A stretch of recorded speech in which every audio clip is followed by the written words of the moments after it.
Now the North Vietnamese commanders saw their chance. They launched another attack. This time, they planned to go all the way to Saigon. First, they struck at the provincial capital of Ban Ma Thuot. Demoralized South Vietnamese troops offered little resistance. To head off further defeat on the battlefield, Thieu gambled. He ordered his troops to abandon the Central Highlands.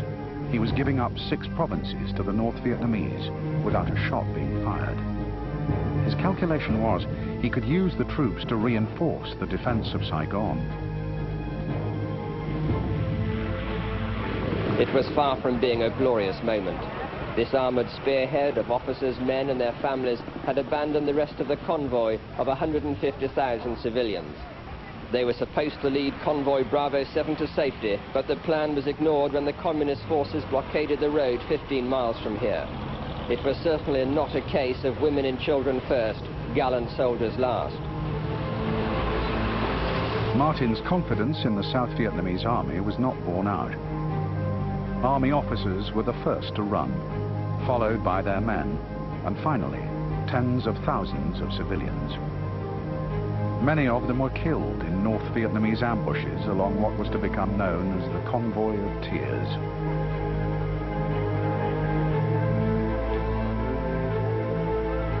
Thieu's gamble to abandon the Central Highlands had taken his allies completely by surprise. Ils ont pris la décision, M. Thieu a pris la décision, sans en informer les Américains au préalable.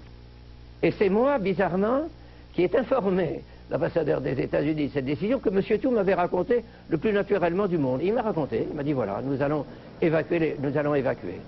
Et nous allons nous rassembler autour de Saigon.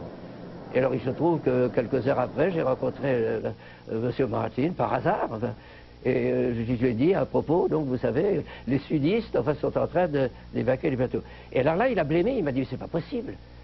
Je lui ai dit écoutez, c'est ce que m'a dit le président, maintenant vous êtes a priori mieux informé que moi des mouvements de l'armée vietnamienne. Il ne le savait pas.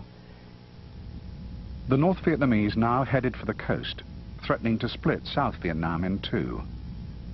Hundreds of thousands of refugees flooded into the coastal cities of Nha Trang and Da Nang. And at that time, I still remember that all the schools had to be opened up for the refugees to come. So we see a lot of refugees everywhere coming from, all the cities from the north. Long's family were anti-communist Catholics who had once lived in the north. They brought their children up with tales of communist horrors. What I worry most is that they're going to kill my parents because they escaped the north. And then they kill me because I'm their family.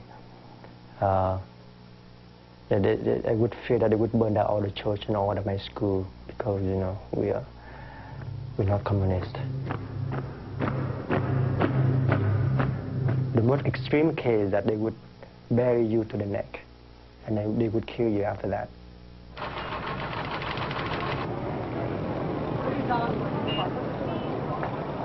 The rumors of communist reprisals spread through Da Nang, South Vietnam's second largest city. With the North Vietnamese now poised to take Da Nang, its frightened citizens became desperate to get out. It was chaos. Everybody was, trying to figure out how to get out, and of course, the people that had American contacts were all trying to lean to us to see if they could get some help from the U.S. government. It was like a colony of ants that all of a sudden smelled honey. From very, very quiet days and normal days, all of a sudden there were people, little ants, running everywhere you could see. A combination of people trying to locate relatives, trying to find out ways to get out of the country, trying to salvage household goods as much as they could, which ones could they pack and take out. There's a whole combination of reasons for people to be moving back and forth in various parts of the city. My mom asked me to go buy ticket for the family to go to Saigon, and I remember to go buy ticket I had to fight my way through the like a lot of people to get to the the counter. But we're lucky enough to buy enough tickets from my mom and a bunch of us to go to Saigon. Long and his family left for Saigon. They were among the lucky ones. Denise Basic is a real Geico customer.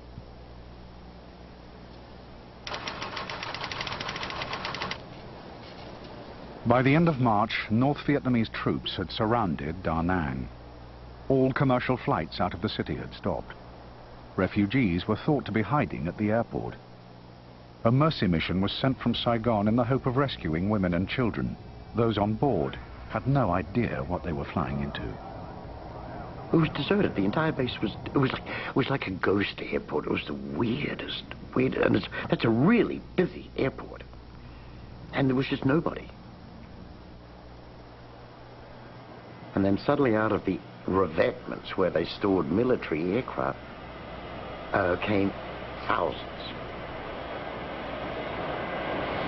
I mean, it was like a horde of ants or bees coming out of a beehive. Well, they were soldiers. A few women, but basically all of them were soldiers that wanted out. As soon as the rear stairway was lowered, the stampede of terrorized people tried to storm the plane. From the cockpit, the pilots reported by radio that the situation was out of control. If you were one about to get on the steps, you were lucky to make it up the steps of the aircraft, because the guys behind were shooting, and they were shooting to kill. They were knocking women and children aside. They were using their butt of the rifle. It was chaos, absolute, total chaos. Several times the pilots moved the plane, hoping to break the crowds around the rear ladder. There was no control. High-ranking officers in Da Nang have fled, leaving soldiers and airmen to fend for themselves. The stewardesses dragged people on and rushed them to seats, screaming all the while, "Where are the women and children?" They piled 4, 5, and 6... That is when the aircraft started to move. I know we ran over people, because you could hear the screams. Angry men left behind fired pistols and automatic weapons at the plane, determined that no one would go if they couldn't.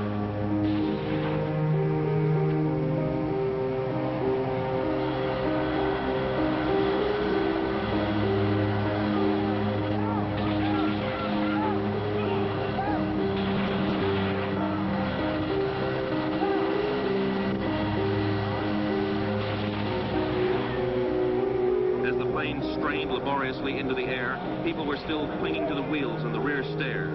7 men fell off as the plane reached heights of 1,000 feet or more. And I remember this woman, she went off first, and she actually waved to us. It was bizarre. She waved goodbye, doing this, at 3,000 feet. I mean, I don't know that she had any inkling that she was falling to her death.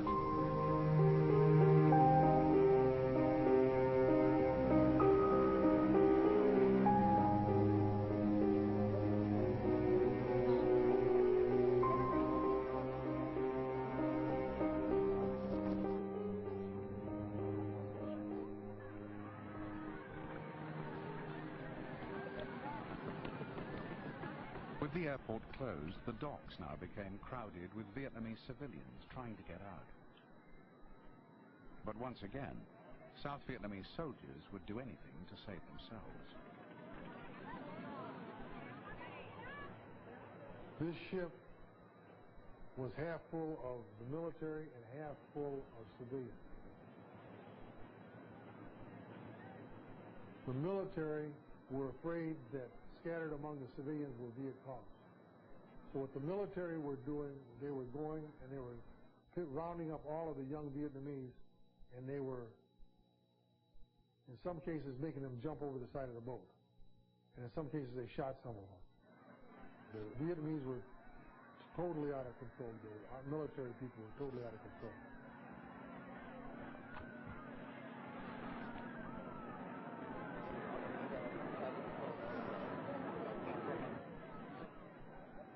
Among the refugees were hundreds of Vietnamese who worked for the Americans.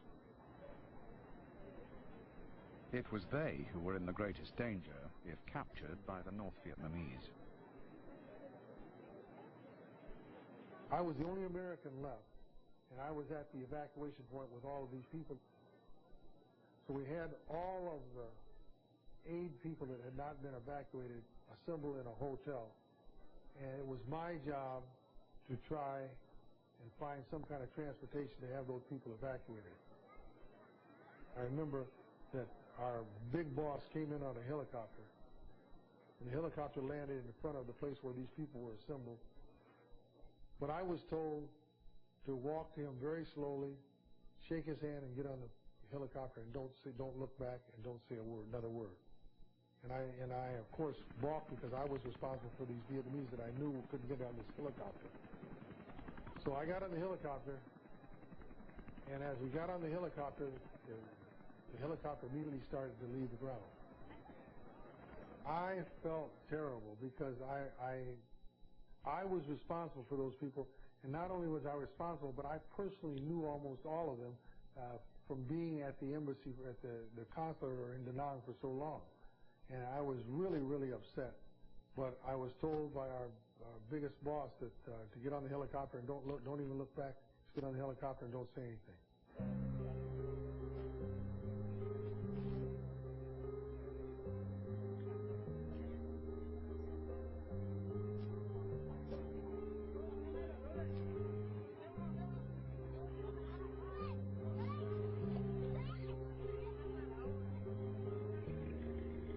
Thousands of refugees left behind fought their way onto barges escaping the city.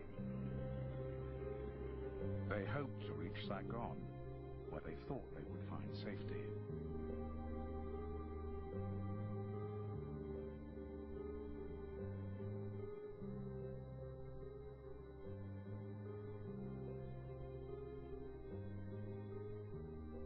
Crammed onto boats with little food or water, hundreds died making the 3-day journey.